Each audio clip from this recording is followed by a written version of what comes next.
happening. So, 4 hours of my life gone forever. Watch the Oscars. I did it for you. Granted, I did fall asleep for 1 hour. Oh, did I drool. But still, that's 3 hours of my life down the toilet. Now, we could just focus on the political statements made, but we get that stuff. Instead, why do people like me who really, really love movies really hate the Oscars? I grew up with the 1970s Saturday matinees where you arrived in the morning and you left when it's dark.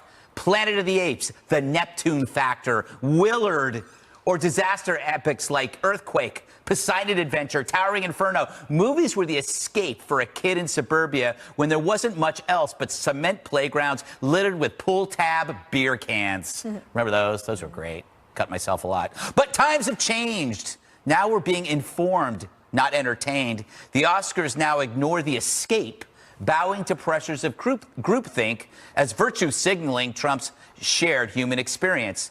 Movies were once about entertaining us, yet the Oscars recast art as a conduit for the new religion of identity. None other than President Trump called Get Out the best first 3 quarters of a movie this year. We don't make films like Call Me By Your Name for money. We make them to upset Mike Pence. President that chose with hate, he don't control our fate because God is great. And like everyone in this room and everyone watching at home, we are dreamers. To all the dreamers out there, we stand with you. Well, thank you.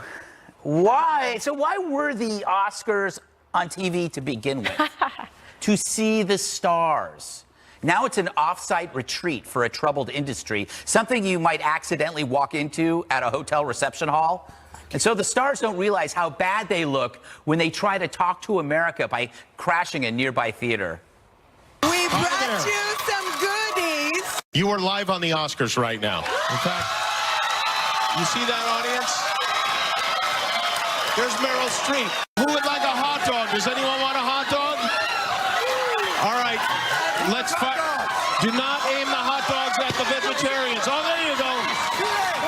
Ansel, go ahead, fire that thing into the crowd. This is a lot of fun. In the Oscars, we can eat and dance and scream. Please welcome Tiffany Haddish and Maya Rudolph. Oh, your beard smells delicious.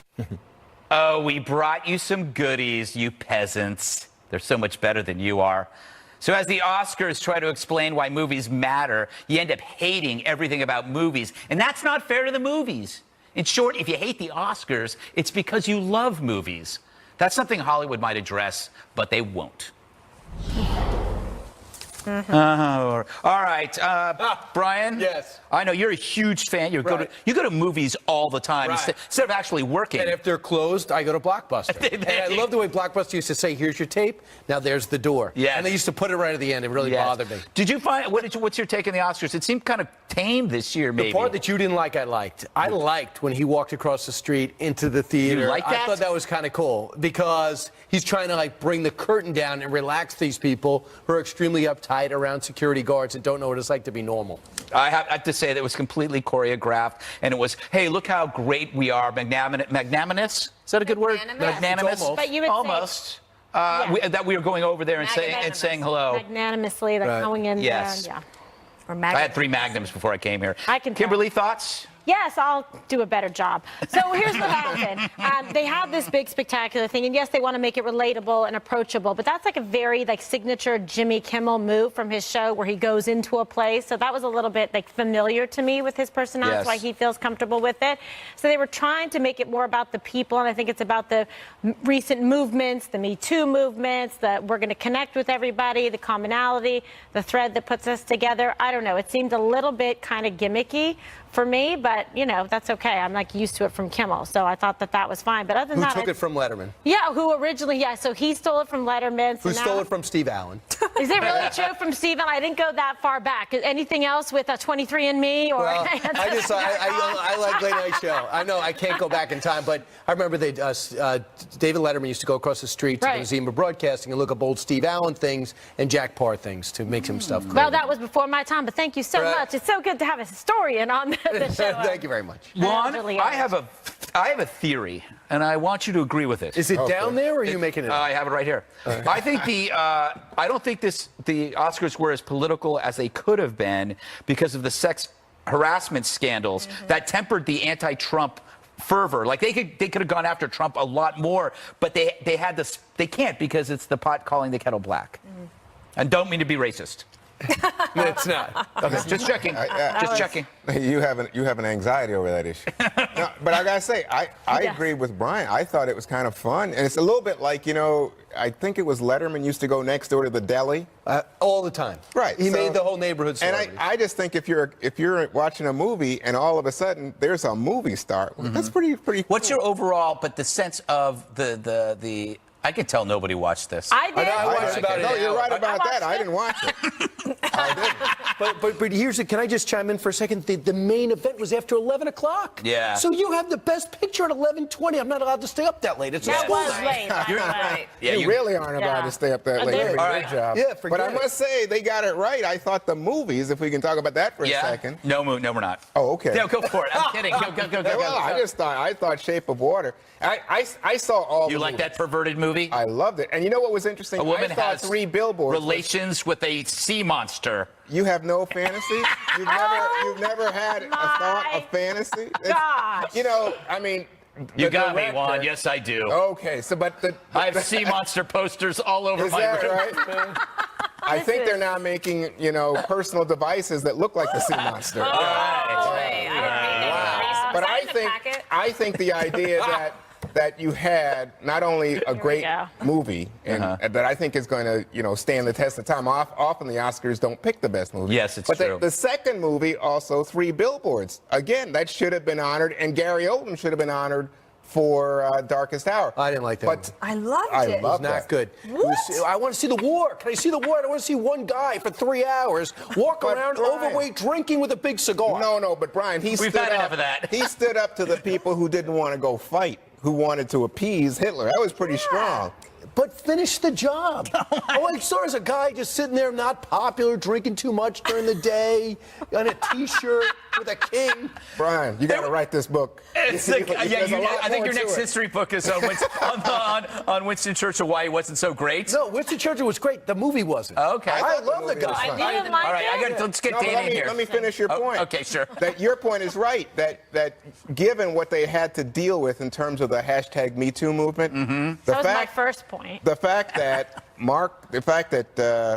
I'm trying to think, Kobe Bryant, Right. who had Yeah. been accused. Very controversial. Very controversial. And then Gary the Oldman. guy that I've been pushing, Gary Oldman, turns out that he had some wife say that he was hitting her in the head with a phone or something. Yeah. And this all comes rushing back. So it's almost like guess what? They're living in a glass house. Yeah. They are. Dana, you don't live in a glass house. No. No, you don't. But one day, perhaps. What about the fact that it was the lowest rated Yeah. Oscars in the history of the world? I think there's been a bit of a trend of that, but that's also been true with other big award shows and also big sporting events, except for like when you have a championship. But I think it's mostly because there's so many other choices. Right. So last night, for example, we decided to watch the Edward R. Israel Esquire movie, the one with Denzel Washington, instead of watching the Oscars. But during the movie, Peter kept telling me who was winning for best hair and everything because he got it on his phone. And so I think that there's so many ways that you can get information now. But the other thing is, one of the reasons that we hadn't seen all the movies until the last couple of weeks is because we don't typically go to the theater anymore. Yeah. You wait till you can watch it at home. And then you know how much it cost us last night? Like something like $4.99 to rent that movie. Yeah. We watched it and we're in the comfort of our own home. And so I just think that the technology is changing the way we can have access to it. It's like going to the old dollar theater. You Right. had those in your oh, world. those were dirty. No, they weren't dirty. No, I mean the insides were Oh, dirty. yeah. Right. Yeah, they didn't clean it. I used to work in the movies. It got very dirty. That's why they keep the lights off. Did you really? Plus, you want to see the movie. Yeah. The other thing to keep in mind, I think 50% of the people did not watch because they thought almost giving in to the other side. I'm telling you, when Jimmy Kimmel hosted this, when Hollywood does what they did, 50% of the country said, if I tune in, I am giving up on President Trump or President Bush or Republicans, and I will not give those Democrats ratings. You know I'm what's telling you. You know what I find interesting? The goodie bag, Kimberly, had over $100,000 in trips and electronics and doodads, and it proves that point. The more that you get in life, the more you get in life. Like, these people do not need free things. Yeah, billionaires don't pay for anything. Yeah. Right, but then, everybody likes a little swag bag, and believe me, they're first to grab them. Okay. Yeah, they are. They lose run. a limb They'll if you trample get in over front a of them. poor family to get that trip. And people try to take two and then like go through the line and give it to their driver and go back through again. That was the other Meryl Streep. Give me this one. It's bad. No, that was Glenn Close. But one thing, can I just, because you don't want to be too negative on the Oscars, I'll give you something else positive. Yes. I like the whole thing with the jet ski. Brilliant. The jet ski was brilliant. The idea, if you get the shortest speech, you win a jet ski and a trip to Lake Havasu. Yeah, some costume director got it for 39 That was seconds. hilarious. But who wants to go to Lake Havasu? Oh. Kidding. I know my sister goes to Lake Havasu. Wow. I guess we know where your bread is No, buttered. I know Lake Havasu. I don't even know what that means. And by the way, you know what you guys haven't mentioned? What? I thought, and this picks up on what you were talking about, the entertainment factor, that people want to be entertained. Yeah. Oftentimes, the best movies are not true. blockbuster hits, is what I'm trying to say. And none of these are. They're good movies, but they're not. But the ones that are blockbuster hits, Don't get. right now, the ones, guess what? You have women like Wonder Woman, right? Right. A woman, and then you had a superhero, Black Panther, and even Get Out, a horror film with a black lead actor. I think there's something different given #MeToo going on in Hollywood. So maybe they are changing, Greg. I will say that I thought that my favorite moment of the Oscars was Eva Marie Saint. She's 93. She's older than the Oscars. She's more articulate and cogent than anybody out there. And I think what's missing is, like, I liked to watch, when I was a kid, I liked to watch the Oscars to see Charlton Heston and Jimmy Stewart. They come out and they're not their characters, they're themselves. But in this case, when you see movie stars now, they conform to a certain character about saying the right things, the right moral posture, whereas that didn't exist in the 70s. They were just out there getting drunk. But you know what? That's I can't follow you. All right, that's all right. I know. But I was going to follow you, but I can't pretend to. But I will say this: You're not going to act for the Academy Awards? Why can't the biggest box office smash hit be lauded? Why can't they get awards? You mean Trump the movie? Yeah. Trump is a bigger movie than But all of it. Like Black Panther's not going to get any awards. I guess it's eligible for next year, right? It's not going to get any awards. What are they in doubt, though. I sports? disagree. I The bet it MVP. does. I bet you it doesn't. I'll bet because you- it would have released it at a different time. It'll if they get did. it'll get Best Picture nod, no question. Oh, I don't think so. You don't think so? Well, it could be. It's a good never movie, do. but I don't think that It's the happens. right movie. X-Men did. How many awards did X-Men win? I don't know. Nothing. No. Because None. the most successful It's a trick movies don't get question. awarded, as if they're saying, "I know what you like, but I know better." My favorite Oscar story.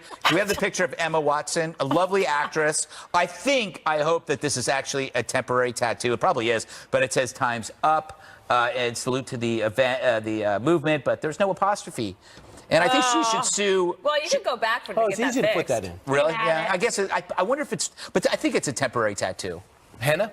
Yeah. A misspelled temporary tattoo. How lame. Oh, wow.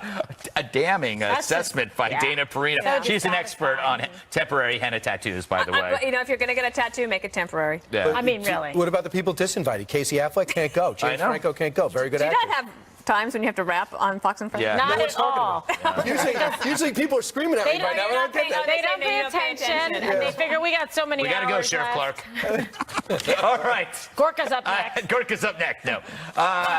New calls for a second special counsel. That's next.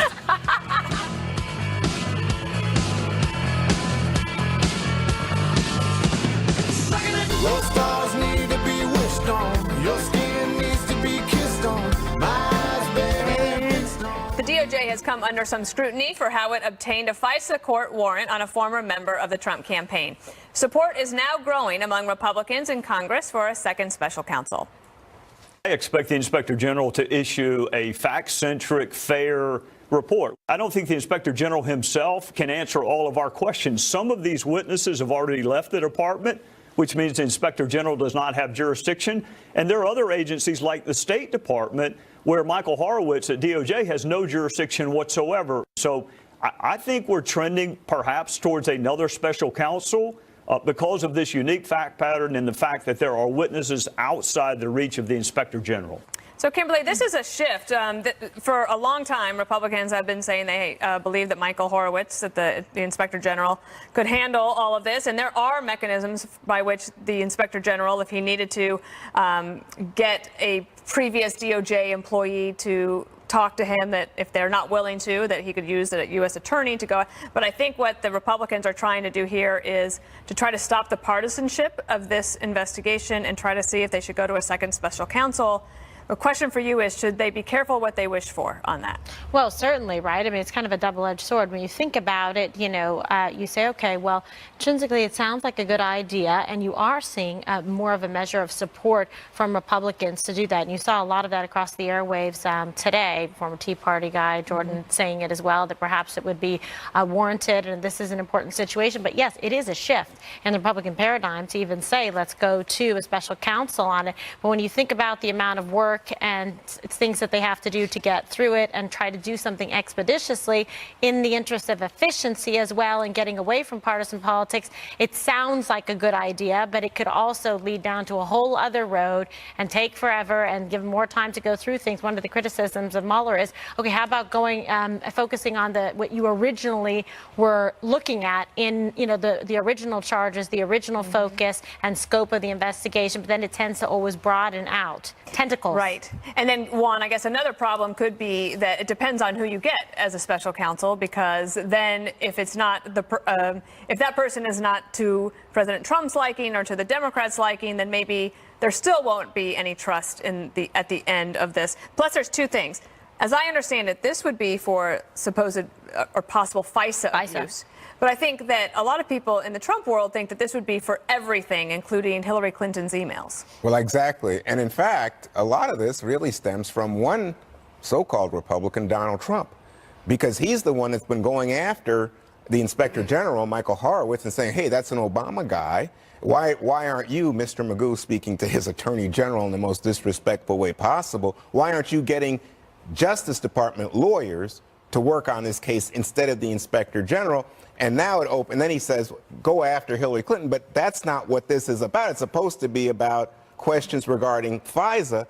And again, his own Justice Department, his own FBI says, this is reckless, this is dangerous, don't do it. Well, Brian, one possible thing is that the Inspector General of the Justice Department is having to investigate the Justice Department. And having worked there, I know that can be done, but the possibility of having a second special counsel would then perhaps give this a veneer of credibility that the investigation right now doesn't have because of what's happened to the politicization of the Intel Committee. A couple of things. The casual way in which Juan Williams said Mr. Magoo in the conversation just goes to show you what these nicknames... He didn't say it casually first. He wasn't the first one. I know, but just the way he said Mr. Magoo, of course, we know Jeff Sessions. I am as curious as anybody what Loretta Lynch did behind the closed doors. I am very curious what happened with James Comey. I am very curious what's going on with this FISA court. I do not, as much as frustrated as everybody is, mostly Republicans are, but some Democrats, I don't want another special counsel. The country cannot go through this again. It makes everything fundamentally worse. It makes people go into their corners. We never get anything done. I echo what Condoleezza Rice said at the end of The View, when she looked over at Adam Schiff and she said, I understand you have an important job, but wrap it up. The country needs to get over this. If we go do this again and we start living 2015 and 2016, it'll be bad for the country, and it will not help the Republicans either. Well, I mean, it could help the Republicans, I guess, or maybe it would just be good to get justice. I disagree with everything that Brian Kilmeade said. What is going on? I believe that a second special counsel is not enough. We need a third special counsel, and then we need a fourth. Yes, and then we need a fourth special counsel. It should never end. It should be special counsel Rochambeau, like I've said before. People are already in their corners. This is all team sports stuff. There's an ongoing mission going on right now, and it's not to beat Trump, it's to stop Trump, because I think that the media and the Democrats have realized that they actually have to admit that President Trump's doing a much better job as president than they can admit or can actually fight, and that it actually may end up has a lot more in common with the American public's perceptions than them. So what they have to do is stop him, not beat him. This is what they're doing. But the second special counsel would be supposedly to help President Trump. Yeah, that's what you know what? I've tuned out. Okay. I don't. I'm like I said, the special counsel's. They're not. He's not better than they thought. He just doesn't go down with a punch. They thought they'd hit him a couple of times and he'd go down. Yeah. Instead, it turns out he doesn't mind it. Yeah. That's why they say the chaos. Yeah. He doesn't mind the chaos. No, he doesn't. And you know what? We're going to talk about that because ahead, turmoil in the White House. The president's former chief of staff says, don't be distracted. aren't you? Yes. Chaos, turmoil, madness. No, not the 5. But all kinds of words are being thrown around to describe the Trump White House. Someone who once had a front seat to it all says, ignore the talk. The president's process may be different, but it's getting great results. Here's Ryan Priebus.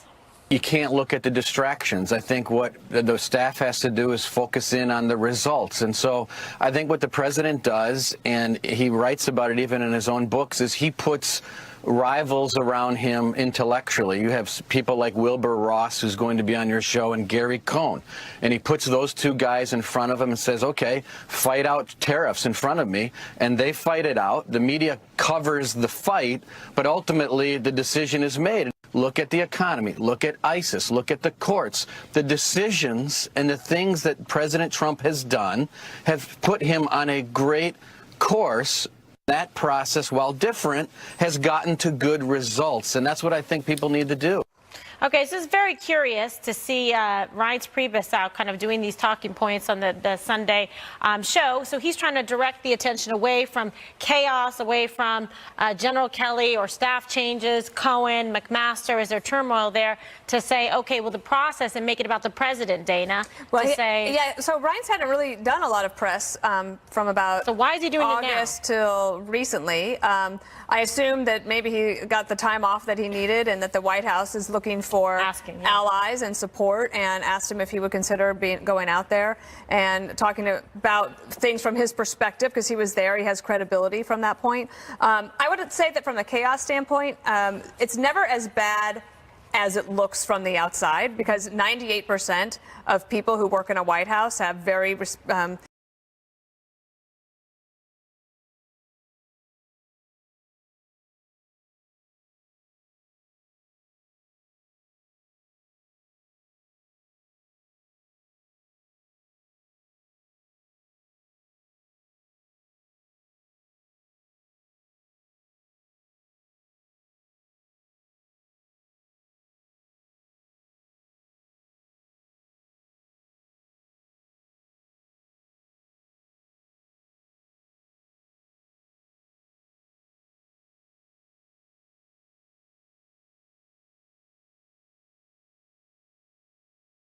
in the Congress, and that started around August, September.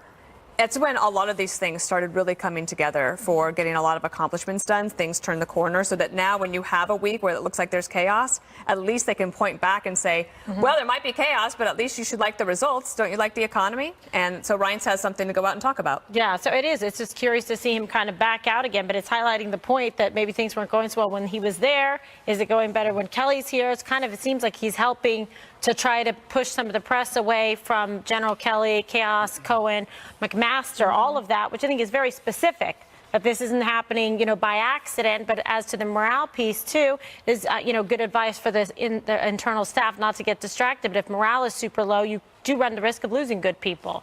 You do, and a couple of things. I'm not sure I believe a lot of it. Some of it's flat out contradictory. According to 4 sources inside the White House, John Kelly has been used as a confidant by the president to get rid of Jared and his daughter. Really? I'm having the Marine 4-star general run interference to tell Ivanka, I need you to go home and work on shoes and dresses. Do you really believe that? No, I don't, but that's what's part of the headlines and part of the narrative. Some of the stuff is contradictory and does not make sense. Okay. So I don't buy that it's as chaotic as it is. Also, you have a guy in there who doesn't mind having unrest, where you and I perhaps might have stomach-churning moments. He's fine with it. Did you see him Friday when he was talking about tariffs? He didn't have a care in the world. You hear about him Saturday at the Gridiron? He had a great time. And the fundraiser Friday night? The guy is not getting worked up. Well, meeting President Trump. Yes. Yes. Well, he seems to be able to, thrive or survive well in chaos or stability, right? I mean, that's kind of his nature. He's used to it. Juan, what do you think? Well, I just don't understand. It seems to me total chaos. I mean, and I would just say, look at the guns debate last week, where 1 minute it looks like, oh, he's taking on the NRA. Then the NRA comes back and says, no, he agrees with us. No resolution. How about the trade debate? Oh, 1 minute it says, yeah, we're going to impose tariffs. And guess what? The stock market goes bananas. Then he says, I'm not so sure. But then, yes, we're going to use it as a leverage point in terms of what's going on with Canada, our friend, and Mexico, our friend, in terms of the NAFTA debate. It's like, well, wait a second. White Houses Dana could speak to this, typically are hierarchical and stick to message so that the message is clear to the public for political advantage. Here, there's no, it's like you're a Republican, like what side are the Republicans on? Today, Paul Ryan, the Speaker of the House, says, I'm not with Trump on trade.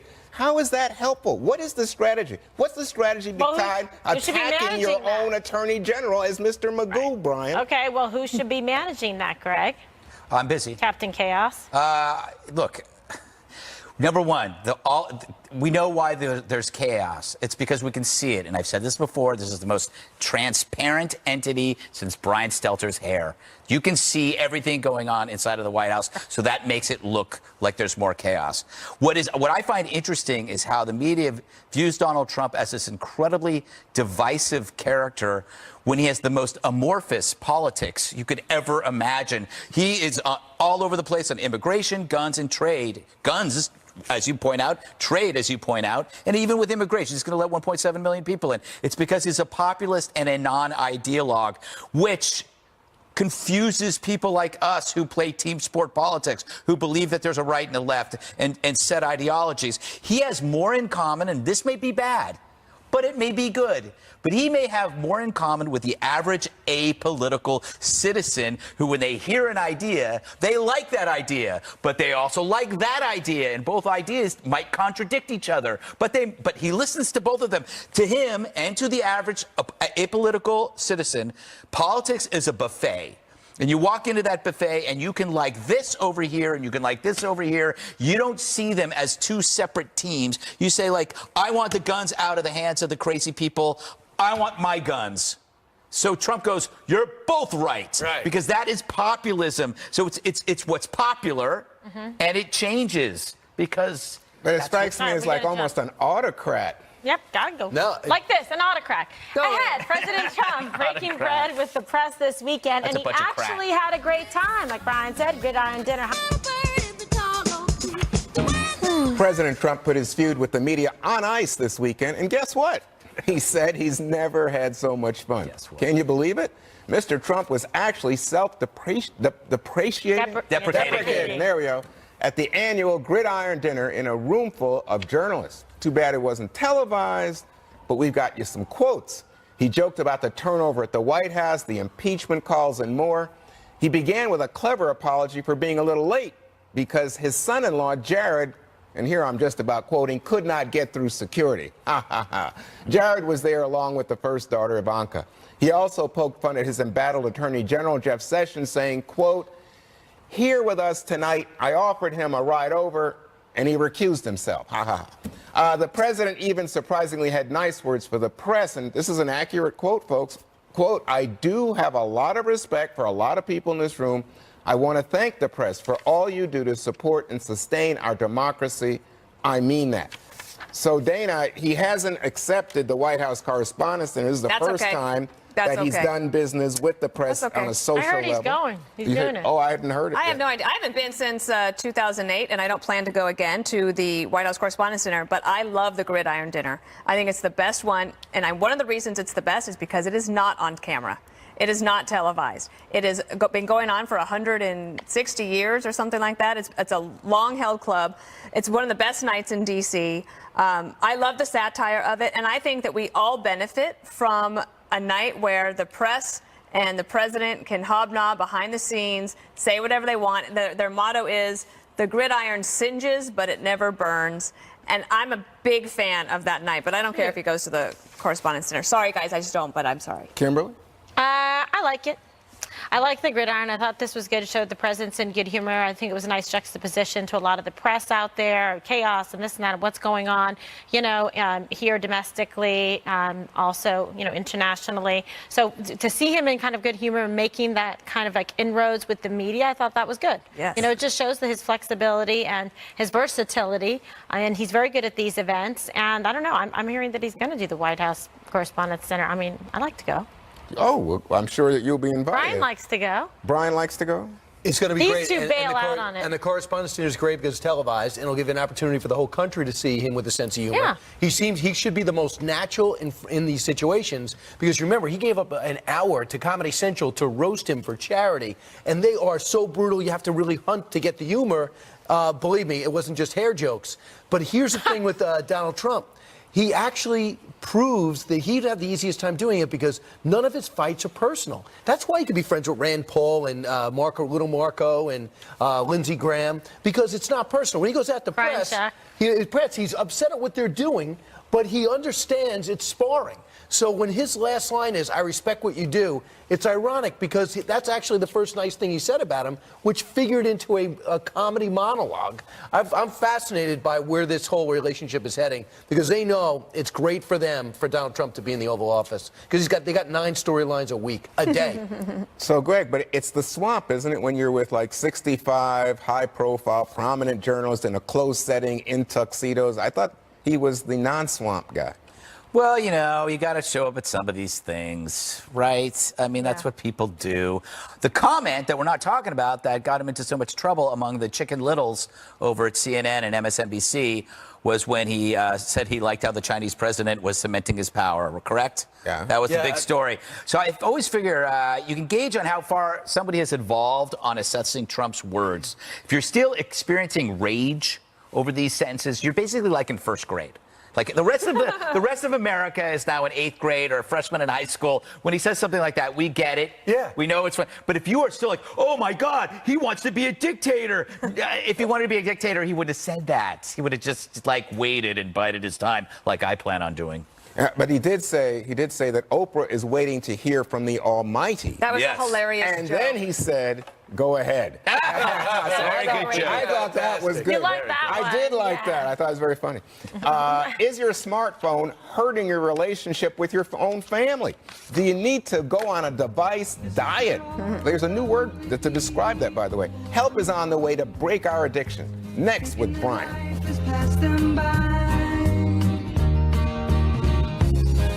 Call 1-800-748-5218 today.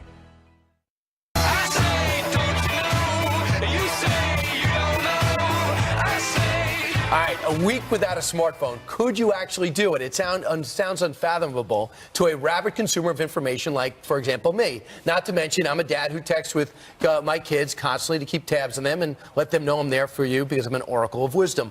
But one mom just did it. She gave up her device for 6 days and wrote a column on what happened and how to do it on FoxNews.com. So check it out. Her name is Kathy Barnett. She swore off all social media, kept her phone out of her bedroom, no late night checks of emails or latest political alerts. Miraculously, she did indeed survive, Greg. So what does that tell you? That maybe you should start talking to people and stop spending your whole life on your phone? Nah, I don't need to write a story like that. You know, He's watching a Facebook Live. Basically, commercial. what a phone is your brain's external drive. You know, when your computer can't take it, it's your brain's external drive. It's where you keep your universe of facts. It's not a bad. I'm amazed how more people aren't addicted to this because in your hand is every fact from the known universe. This has never happened before. And I mean, you have maps and legends and medical advice. You can do whatever you want with your phone. So it's more about how often you look at it. That's the problem. But the fact is, you know, we keep hearing about one day, oh, you're going to be able to download technology into the wet meat of your brain. It's not going to happen. You got it here. This is your external drive. I just say I've never heard the term wet meat. Isn't it really? That's how you call it. That's your brain. 1 in 3 Americans can't eat a meal without being on their phone, Dana. Yeah, that's not good. Although I Terrible. probably do that when I'm just sitting. If we eat sitting in front of the television, yeah, I'll check my phone as well. I do think I'd be paralyzed without it for a few things, like your calendar, how to get around, like directions to things, or if you're having an argument about who was in the movie in 1979, what was that person's name, and then you can't like figure it out. I do like it how she took 6 days off, and on the 7th day she wrote a column. Absolutely, because she's smart about it. Juan, you see, there's some parts of this fascinate you. This study. Well, I didn't know this word nomophobia. I guess it means no more mobile. I'm not sure. Nomophobia. And the other one that caught my attention was zombie checks, which is like people just pick up the phone, they got nothing to do, and then it's a time sucker. 30 minutes later, they say, oh my God, where'd the time go? So these things are very real. And here's one more thing that caught my attention. it said that every day people on their cell phones while they're driving kill 9 people. 1 in 9. And injure 1,000. But here's the part that aggravates my wife the most. People walking into the intersection that, yeah. will be looking down at the cell phone, not at the cars. And of course, if you touch them, then they go bananas. He doesn't like that at all. Right. Yeah, when you run over them, people get very angry. I saw a woman saved Kimberly? by a guy. Yeah, probably not going to work out for me. Not giving up. You couldn't Yeah, get- I don't know. I mean, During if I the had break, to, you couldn't even put it down. If I had, but hello, you're on an iPad. This is dinging. You got 2 phones. This Don't one's hurt my back. walking. A I- Facebook you Live. can't- I'm in control You of the punch segment. me, I punch you back twice can't as attack- hard. What's happened to our country? No, but I think it's a very good point. There's even studies that show that children are on this so often that they're actually lacking in graphical Absolutely. motor skills. Totally They have true. to get occupational therapy to be able to properly write, use utensils because they're on these. So yes, it can be a little bit like a mind suck and a time suck because you're like on it all the time. Think about But it's this. also, I find it to be such a wealth of information. I love like can I have a Gutfeld moment here? What does Here's that the big mean? picture. Try. Here's the big picture. I'm with all you people, but I'd rather be with somebody else. The minute I pick up this phone, I'm saying I found somebody better. I don't think and that that's should be true. personally insulting. It should be. To everybody. My husband feels that way. Right. He gave me a really hard time last week after I tried to Besides- make it funny about Kimberly agreeing with him. about a And then he certain apologized to me. certain trait you have. All right. Yes. Take camera 2. How about 4? I put it on me. One more thing is next.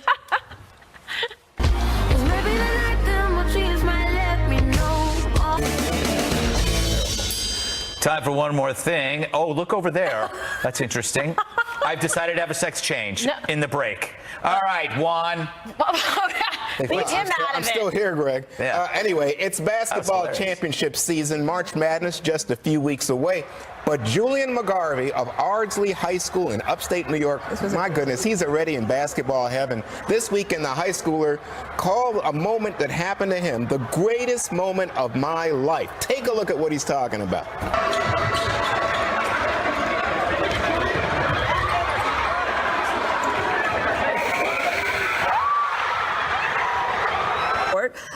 They have a new ship that they're building. So that's my friend Erin Lander. She works here at Fox News today. And she helped me with a little wardrobe emergency. Dr. Mark Schrein from Harvard was there, and I brought him upstage. So in January, Mercy Ships performed number 30,000 surgery. Wow. They saw their 5,000th dental patient. And then I met this guy, George Williamson. He's a singer-songwriter. He works at Point Loma University in San Diego. And his song, Be Still, was amazing. It's just released. It's George Williamson, Be Still. Check it out, and you will enjoy it.